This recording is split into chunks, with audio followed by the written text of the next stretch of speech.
In this video guys, I'll be telling you how to turn on guided access on iPad. To do that, first of all guys, you have to go to your settings. In the settings, you have to scroll down. Not scroll down, you have to tap on accessibility option. And from accessibility, you will find this guided access option. As you can see, I have already turned on.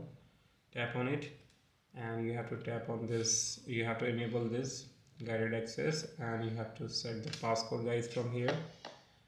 And so once you've done that, now if you want to apply on any application, like, so I have to, so you have to guys triple or 3 times tap and go back again.